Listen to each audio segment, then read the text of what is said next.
Hi friends, ఈరోజు మనం శివుని యొక్క 12 జ్యోతిర్లింగాల గురించి తెలుసుకోబోతున్నాం.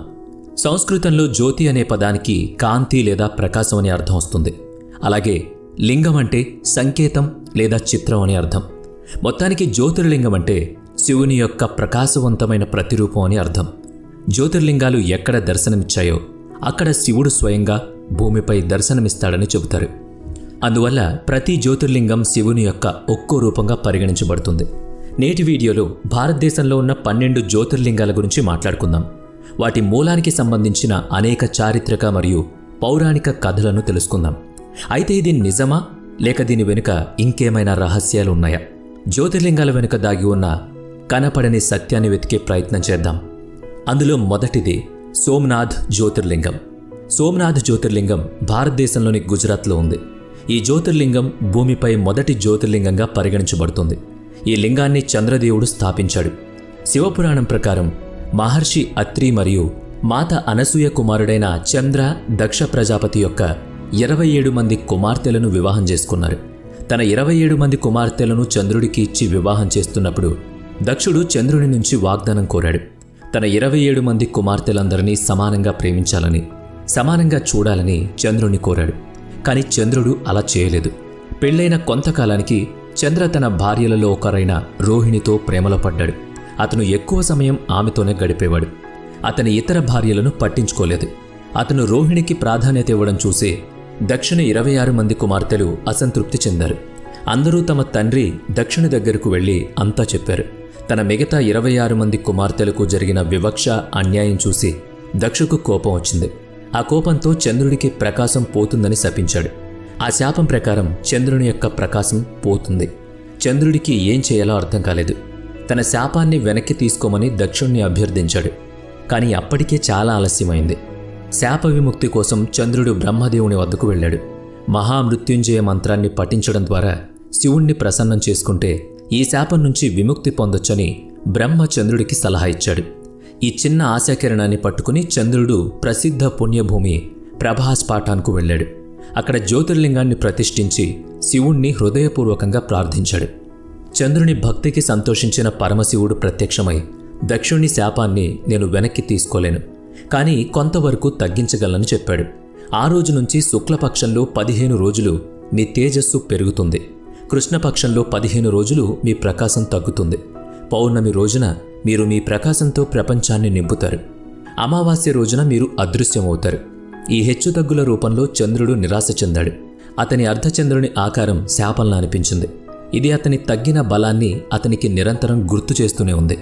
అలా శివుడు అర్ధచంద్రుడిని జుట్టులో వేసుకుని తన్ను ఓదార్చాడు. ఆ విధంగా శివుడు చంద్రశేఖరుడిగా, అలాగే చంద్రుడిని తలపై ధరించినవాడు అని కూడా పిలువబడ్డాడు. అప్పట్నుంచి శివుడు నిత్యం అక్కడే ఉంటాడు. కాబట్టి ఈ ఆలయానికి సోమనాథ్ అంటే చంద్రుని దేవుడు అని పేరొచ్చింది. రెండవది మహాకాళేశ్వర జ్యోతిర్లింగం. మహాకాళేశ్వర జ్యోతిర్లింగం స్వయం ప్రతిరూపంగా పరిగణించబడుతుంది. అంటే ఇది స్వయంగా ఉద్భవించింది. ఈ జ్యోతిర్లింగం భారతదేశానికి చెందిన మధ్యప్రదేశ్లోని పురాతన ఉజ్జయిని నగరంలో ఉంది. ఈ ఆలయం యొక్క పవిత్రత నది ఒడ్డున ఉంది. అన్ని పాత నిర్మాణాలు మరియు వాటికి సంబంధించిన కథల వలె మహాకాళేశ్వర జ్యోతిర్లింగం వెనుక కూడా అనేక ఇతిహాసాలున్నాయి. పురాణాల ప్రకారం ఉజ్జయిని నగరాన్ని అంటికి అని పిలుస్తారు. పవిత్ర గ్రంథాలను అధ్యయనం చేయడానికి విద్యార్థులు వెళ్లే ప్రాథమిక నగరాల్లో ఇది కూడా ఒకటి. ఉజ్జయిని రాజు చంద్రసేన్ గొప్ప శివభక్తుడని చెబుతారు. అతడు శివుణ్ణి ప్రార్థిస్తున్నప్పుడు ఒక చిన్న పిల్లాడిలా ప్రార్థించాలనుకున్నాడు. అయితే అందుకు వీలు లేకుండా నగర శివార్లకు పంపించాడు. దాదాపు అదే సమయంలో ఉజ్జయిని ప్రత్యర్థి రాజులు, ప్రధానంగా రాజు రిపుడామన్ మరియు రాజు ఆదిత్య రాజ్యంపై దాడి చేసి దాని ఖజానాను స్వాధీనం చేసుకోవాలని నిర్ణయించుకున్నారు. ఇది విన్న చిన్నపిల్లవాడు శేఖర్ నగరాన్ని రక్షించమని భగవంతుని ప్రార్థించాడు. ఈ వార్త వృద్ధి అనే పూజారికి వద్దకు కూడా వ్యాపించింది. ఇది విని అతను కూడా తన కుమారులతో కలిసి శివుణ్ణి పూజించడానికి ఆ నదీ తీరానికి వెళ్ళాడు. ఇంతలో ప్రత్యర్థి రాజులు ఉజ్జయినిపై దాడి చేశారు. అదృశ్యంగా ఉండమని బ్రహ్మ అనుగ్రహించిన శక్తివంతమైన రాక్షసుడు దూషణ సహాయంతో వాళ్ళు నగరాన్ని దోచుకున్నారు. శివభక్తులందరిపై దాడి చేశారు. తన నిస్సహాయ భక్తుల ప్రార్థనలను విన్న శివుడు తన మహాకాళ రూపంలో ప్రత్యక్షమై రాజు చంద్రసేన్ యొక్క శత్రువులను క్షణంలో నాశనం చేశాడు. తన భక్తులైన శేఖర్ మరియు వృద్ధి యొక్క అభ్యర్థన మేరకు మహాకాల్ ఆ రోజు నుంచి ప్రసిద్ధ ఉజ్జయిని ఆలయంలో ఉన్నాడు. దక్షిణాభిముఖంగా ఉన్న ఏకైక జ్యోతిర్లింగం ఇది. కాబట్టి దీన్ని దక్షిణముఖి అని కూడా అంటారు. ఇక మూడవది మల్లికార్జున జ్యోతిర్లింగం. మల్లికార్జున జ్యోతిర్లింగం భారతదేశంలోని గొప్ప శివాలయాల్లో ఒకటి. దీన్ని దక్షిణ కైలాష్ అని కూడా అంటారు. ఈ పుణ్యక్షేత్రం ఆంధ్రప్రదేశ్లోని కృష్ణానది ఒడ్డున శ్రీశైల పర్వతం మీద ఉంది. అన్ని జ్యోతిర్లింగాల్లో ఇది ప్రత్యేక జ్యోతిర్లింగం. ఇక్కడ శివునితో పాటు పార్వతీదేవి కూడా నెలవై ఉన్నారు. 5 శక్తిపీఠాల్లో మల్లికార్జున జ్యోతిర్లింగం కూడా ఒకటి. సతీదేవి శరీరంలో నుంచి తెగిపడిన భాగాలు భూమిపై పడిన ప్రదేశమే శక్తిపీఠం అని నమ్ముతారు. మల్లికార్జున జ్యోతిర్లింగానికి సంబంధించి అనేక ఇతిహాసాలు ఉన్నాయి. అయితే శివపురాణంలోని కోటి రుద్ర సంహిత ప్రకారం ఒకసారి శివుడు మరియు పార్వతీదేవి తమ కుమారులైన గణేశుడు మరియు కార్తికేయులకు వివాహం చేయాలని నిర్ణయించుకున్నారు. అయితే ముందుగా ఎవరికి వివాహం చేయాలి అన్న దానిపై చర్చ జరిగింది. ఈ లోకాన్ని ప్రదక్షిణ చేసి ఎవరైతే ముందు తిరిగొస్తారో వారికి ముందుగా వివాహం జరుగుతుందని శివుడు సూచించాడు. ఇది విన్న కార్తికేయుడు తన నెమలిపై ఎక్కి భూమికి ప్రదక్షిణ చేయడానికి బయలుదేరాడు. గణేశుడు తన తల్లిదండ్రులకు 7 సార్లు ప్రదక్షిణలు చేసి పోటీలో గెలిచిన తరువాత గణేశుడు రిద్ధి మరియు సిద్ధిదేవిని వివాహం చేసుకున్నాడు. కార్తికేయ దేవుడు తిరిగొచ్చినప్పుడు తనకు జరిగిన అన్యాయంపై కోపంతో ఉన్నాడు. అతను కైలాసాన్ని విడిచిపెట్టి క్రోంచ్ పర్వతంపై నివసించడం మొదలుపెట్టాడు. క్రోంచ్ పర్వతంపై అతను కుమార్ బ్రహ్మచారి అనే పేరును తీసుకున్నాడు. ఈ సంఘటనతో శివుడు పార్వతీదేవి దుఃఖించారు. వాళ్లు క్రోంచ్ పర్వతంపై కార్తికేయుణ్ణి కలవాలని నిర్ణయించుకున్నారు. తల్లిదండ్రులు వస్తున్నారని తెలుసుకున్న కార్తికేయ వేరే ప్రాంతానికి వెళ్ళాడు. పరమశివుడు మరియు పార్వతీదేవి తమ కుమారుని కోసం వేచి ఉన్న ప్రదేశాన్ని శ్రీశైలం అంటారు. తమ కుమారుని కోపంతో కలత చెంది వాళ్ళు జ్యోతిర్లింగ రూపాన్ని ధరించి అక్కడ నివసించడం ప్రారంభించారు. అందుకే వాళ్ళని అప్పట్లో మల్లికార్జున అని పిలిచేవారు. మల్లిక అంటే పార్వతి, అర్జున్ అంటే శివుడు. అమావాస్య రోజున పరమశివుడు కార్తికేయుణ్ణి కలవడానికి వస్తాడని, పూర్ణిమ రోజున పార్వతీదేవి దర్శనానికి వస్తుందని చెబుతారు. 4వది ఓంకారేశ్వర జ్యోతిర్లింగం. ఓంకారేశ్వర్ జ్యోతిర్లింగం మధ్యప్రదేశ్లోని కాండ్వా జిల్లాలో నర్మదా నదిపై శివపురి అనే ఓం ఆకారంలో ఉన్న ద్వీపంలో ఉంది. ఓంకారేశ్వరుడు అనే పేరు ఓం శబ్దానికి అధిపతి అని సూచిస్తుంది. పురాణాల ప్రకారం నారద ప్రభావం కారణంగా వింధ్యాచల్ పర్వతాన్ని నియంత్రించే వింధ్య దేవత మేరు పర్వతాలను అసూయ చెందారని చెబుతారు. వింధ్య పరమశివుని ప్రసన్నం చేసుకోవడానికి కఠోర తపస్సు చేసి వరంలా మరింత పెద్దది కావాలని కోరుకుంది. శివుడు ఆమె తపస్సుకు సంతోషించి తన కోరికను తీర్చాడు. కానీ తన పరిమాణం కారణంగా యాత్రికులు ఎటువంటి ఇబ్బందులు ఎదుర్కోకూడదని షరతు విధించాడు. శివుడు కూడా అక్కడ జ్యోతిర్లింగాన్ని స్థాపించాడు. దేవతలు అలాగే ఇతరుల అభ్యర్థన మేరకు శివుడు లింగాన్ని 2 భాగాలుగా విభజించాడు. ఒకటి ఓంకారేశ్వర్ మరియు మరొకటి అమరేశ్వర్ లేదా మమ్లేశ్వర్లో ఉంది. అందుకే భక్తులు మన్ ధాతకు వెళ్ళినప్పుడల్లా ఈ 2 ఆలయాలను సందర్శిస్తారు. 5వది భీమాశంకర్ జ్యోతిర్లింగం. భీమాశంకర్ జ్యోతిర్లింగం మహారాష్ట్రలోని సహ్యాద్రి పర్వత శ్రేణుల కొండలపై పూణే నుంచి 110 కిలోమీటర్ల దూరంలో ఉంది. కృష్ణానదికి అతిపెద్ద ఉపనది అయిన భీమానది పుట్టే ప్రదేశం కూడా అదే. ఈ మరాఠా శైలి దేవాలయం నల్లరాళ్లతో నిర్మించబడింది. ప్రతి ఒక్కరిని గర్భగుడిలోకి ప్రవేశించి జ్యోతిర్లింగాన్ని తాకేందుకు అనుమతిస్తారు. సహ్యాద్రి పర్వత శ్రేణులోని దక్షిణ అరణ్యంలో భీముడు అనే అసురుడు తన తల్లి కరకతితో నివసించేవాడని చెబుతారు. అతను నిజానికి రావణుడి తమ్ముడు కుంభకర్ణుడి కొడుకు.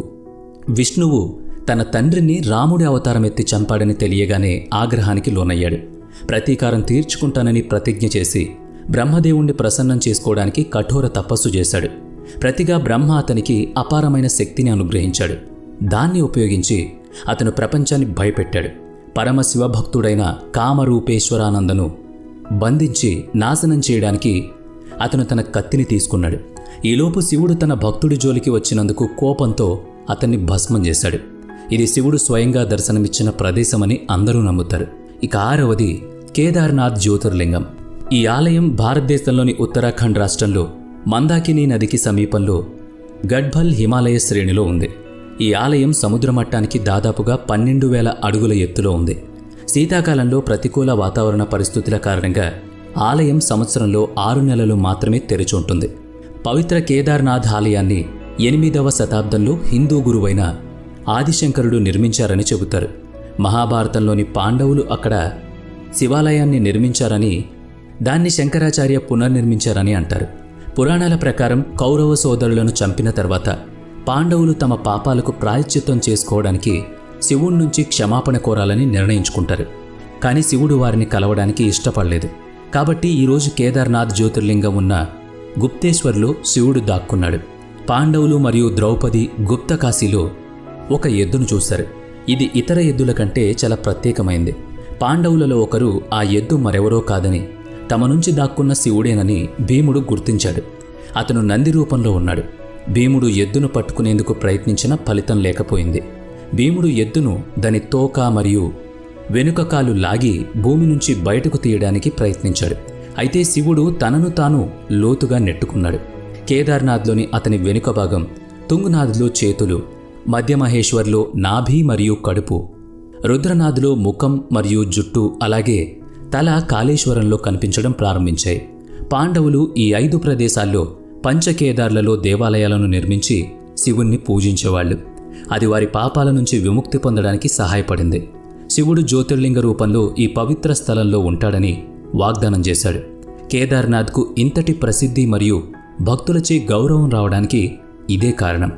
కేదార్నాథ్లో వచ్చిన భయంకరమైన ప్రళయం కూడా కదల్చలేనంత అద్భుతం ఈ శివుని జ్యోతిర్లింగం. 2013లో కొండపై నుంచి వరద నీరు కిందకు పడుతుండగా ఆ నీటితో ఒక భారీ రాయి కూడా కిందకు దొర్లుకుంటూ వచ్చింది. కానీ అది గుడి దగ్గర మాత్రమే ఆగిపోయి ప్రవాహం 2 భాగాలుగా విడిపోయేలా చేసింది. దీంతో ఆలయానికి ఏమీ కాలేదు. ఈ అద్భుత రాయిని భీమ్శిల అని పిలుస్తారు. 7వది కాశీ విశ్వనాథ్ జ్యోతిర్లింగం. భారతదేశానికి చెందిన ఉత్తరప్రదేశ్లోని వారణాసి నగరంలో పవిత్ర గంగానది ఒడ్డున కాశీ విశ్వనాథ ఆలయం ఉంది. వారణాసి భారతదేశంలోని పొడవైన నగరాల్లో ఒకటి. దీన్ని బనారస్ లేదా కాశీ అని కూడా పిలుస్తారు. ఇది భారతదేశంలోని 7 పవిత్ర నగరాల్లో ఒకటి. ఆయుర్వేదం మరియు యోగా సాంప్రదాయాల సృష్టికర్త అయిన పతంజలి నివసించిన, అలాగే బోధించిన ప్రదేశం బనారస్. బుద్ధుడు తన మొదటి ఉపన్యాసం ఇక్కడ ఇచ్చాడని చెబుతూ ఉంటారు. ఇది ఒక ముఖ్యమైన బౌద్ధ నగరం కూడా. ఈ పవిత్ర నగరం గంగా నది ఒడ్డున అనేక ఘాట్లను కలిగి ఉంది. కానీ అన్నిటికంటే ముఖ్యంగా ఇది శివుని నగరం. శివుడు కోరితేనే ఇక్కడికి వస్తారని చెబుతారు. మోక్షాన్ని పొందడానికి మరియు జనన మరణ చక్రం నుంచి విముక్తి పొందడానికి ఇది చాలా ముఖ్యమైన తీర్థయాత్రల్లో ఒకటి. భూమిని చీల్చి ఆకాశం వరకు ప్రకాశించిన మొదటి జ్యోతిర్లింగం కాశీ విశ్వనాథ్ అని నమ్ముతారు. అలా చేయడం ద్వారా అది ఇతర దేవాలయాలపై తన ఆధిపత్యాన్ని స్థాపిస్తుంది. ఈ ఆలయంలో జ్యోతిర్లింగంతో పాటు శక్తిపీఠం కూడా ఉంది. ఈ ఆలయంలో శివుడిని విశ్వేశ్వరుడు అని కూడా నమ్ముతారు, అంటే విశ్వానికి అధిపతి. ఈ జ్యోతిర్లింగం యొక్క మూలం గురించి శివపురాణంలో ఒక పురాణం ప్రస్తావించబడింది. ఒకప్పుడు విశ్వ సృష్టికర్త అయిన బ్రహ్మ, విశ్వాన్ని సంరక్షించే మహావిష్ణువు మధ్య వారి ఆధిపత్యంపై వాగ్వాదం జరిగింది. వారిని పరీక్షించడానికి శివుడు జ్యోతిర్లింగం అని పిలువబడే భారీ అంతులేని కాంతి స్తంభం రూపంలో కనిపించాడు. ఎవరు ఎక్కువ శక్తివంతుడో నిర్ణయించడానికి విష్ణువు వరాహ రూపాన్ని ధరించి కిందికి వెళ్ళడానికి ప్రయత్నించాడు. బ్రహ్మ హంస రూపంలో స్తంభం పైకి ఎగురుతాడు. చాలా కాలంగా స్తంభం చివరను వెతకడానికి ప్రయత్నించిన బ్రహ్మ అహంకారంతో స్తంభం చివర దొరికిందని అబద్ధం చెప్తాడు. కౌతుకి పువ్వును రుజువుగా చూపిస్తాడు. విష్ణువు నిజాయితీగా దాని ముగింపును కనుగొనలేకపోయాడు. తన ఓటమిని అంగీకరిస్తాడు. అప్పుడు శివుడు కోపోద్రిక్తుడైన భైరవ రూపాన్ని ధరించి బ్రహ్మ యొక్క 5వ తలను నరికి బ్రహ్మ పూజలందుకోవడానికి అర్హుడు కాదని శపిస్తాడు. అతని నిజాయితీకి విష్ణువు తన స్వంత దేవాలయాల్లో శాశ్వతంగా పూజలందుకోబడతాడు. ఈ కాంతి స్తంభం భూమిపై పడిన ప్రదేశం తరువాత కాశీగా పిలువబడిందని చెబుతారు. ఇక 8వది వైద్యనాథ్ జ్యోతిర్లింగం. వైద్యనాథ్ జ్యోతిర్లింగం జార్ఖండ్ రాష్ట్రంలోని డియోఘర్లో ఉంది. ఈ జ్యోతిర్లింగాన్ని సిద్ధపీఠం అని కూడా పిలుస్తారు. ఇక్కడ భక్తుల కోరికలు చాలా త్వరగా నెరవేరుతాయి. అందుకే ఈ జ్యోతిర్లింగాన్ని కామ్నలింగంగా కూడా పిలుస్తారు. పురాణాల ప్రకారం రావణుడు శివుణ్ణి ప్రసన్నం చేసుకోవడానికి హిమాలయ పర్వతంలో తపస్సు చేస్తున్నాడు. తన 9 తలలను శివుడికి సమర్పించాడు. అతను తన 10వ శిరస్సును బలి ఇవ్వబోతుండగా శివుడు అతడి ముందు ప్రత్యక్షమై ఏం కావాలో కోరుకోమన్నాడు.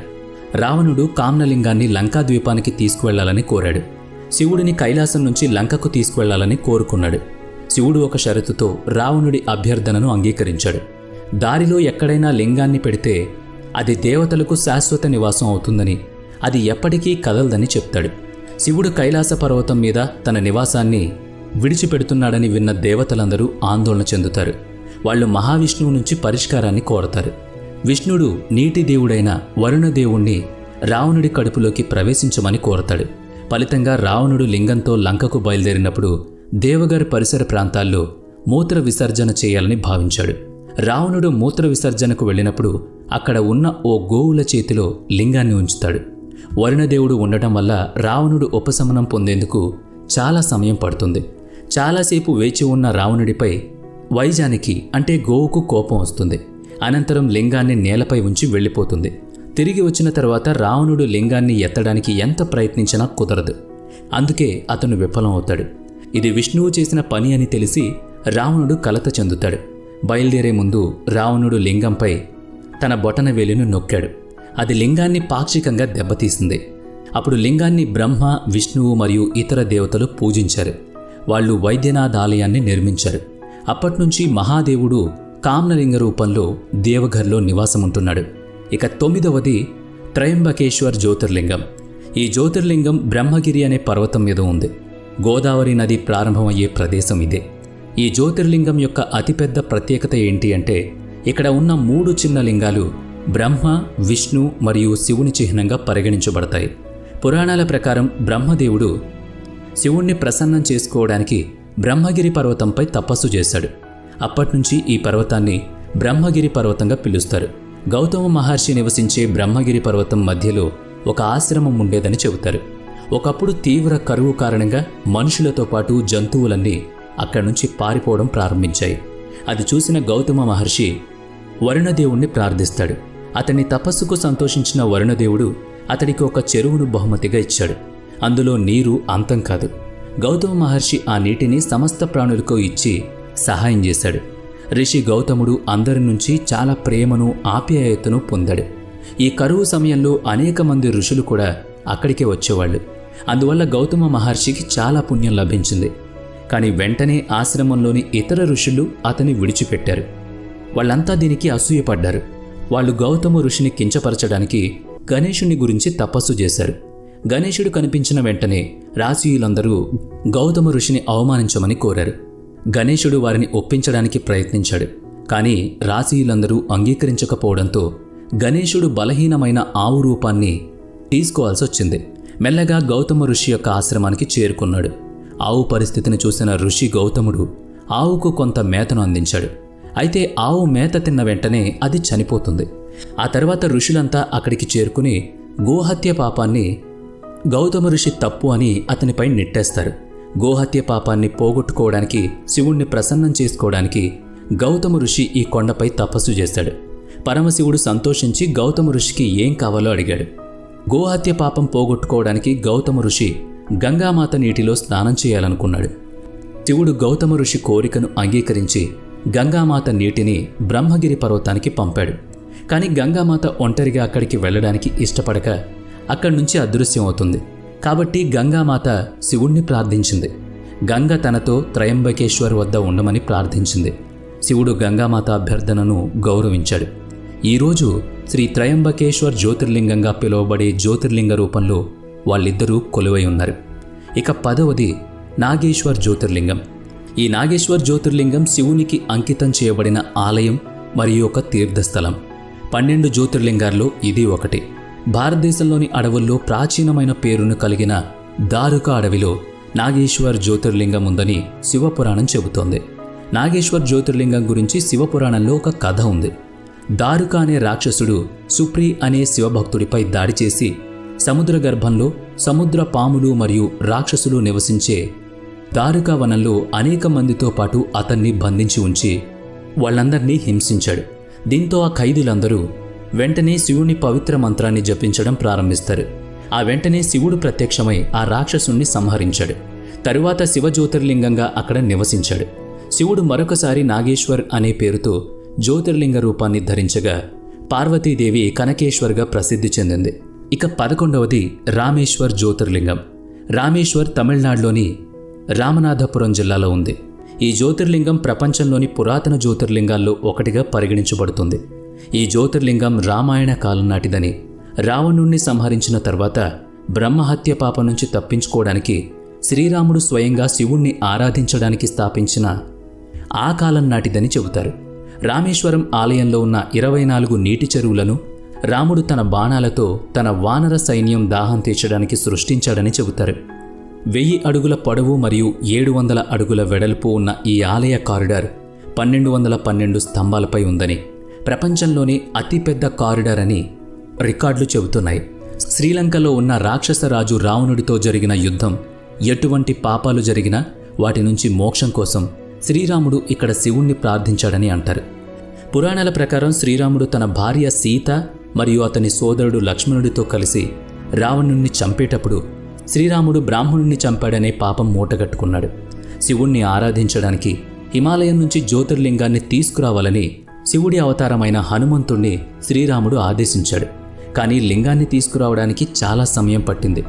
కాబట్టి మాతా సీత సమీపంలోని సముద్ర తీరంలోని ఇసుకతో ఒక లింగాన్ని తయారు చేశారు.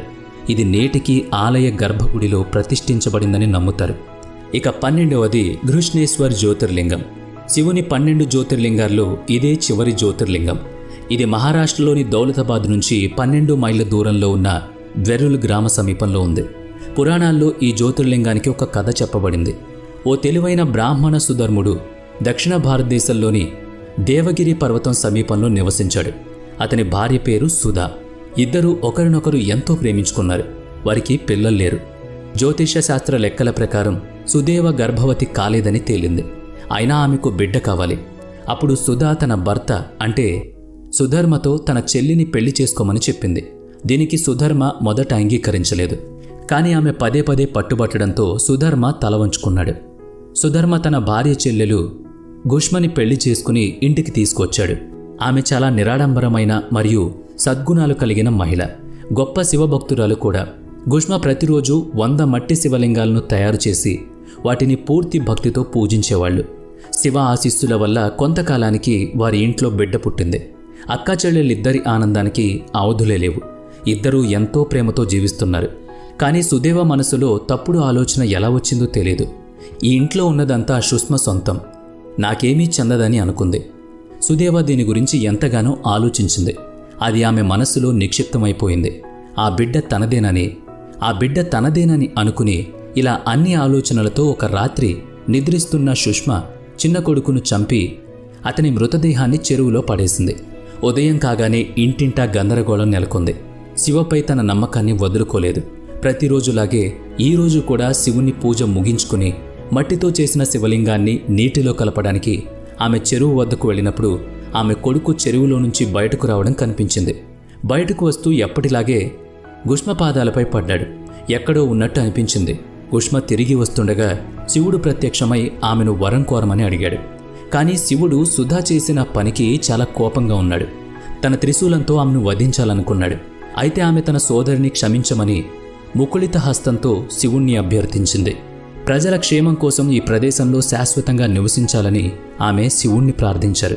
శివుడు ఆమె యొక్క 2 అభ్యర్థనలు అంగీకరించి జ్యోతిర్లింగ రూపంలో కనిపించి అక్కడ నివసించడం మొదలుపెట్టాడు. శివభక్తులైన గుష్మతే పూజించడం వలన అతనికి ఘుష్మేశ్వర్ మహాదేవ్ అని పేరు వచ్చింది. అతన్ని ఘృష్ణేశ్వరుడు అని కూడా పిలుస్తూ ఉంటారు. మొత్తానికి ఇది భారతదేశంలోని 12 ప్రధాన జ్యోతిర్లింగాల గురించిన సమాచారం. మరి ఈ వీడియో మీకు నచ్చితే తప్పకుండా లైక్ చేయండి, షేర్ చేయండి. అలాగే ఇలాంటి మరిన్ని ఇంట్రెస్టింగ్ వీడియోస్ కోసం మన ఛానల్ని తప్పకుండా సబ్స్క్రైబ్ చేసుకోండి. నెక్స్ట్ వీడియోలో మళ్ళీ కలుద్దాం. Thanks for watching.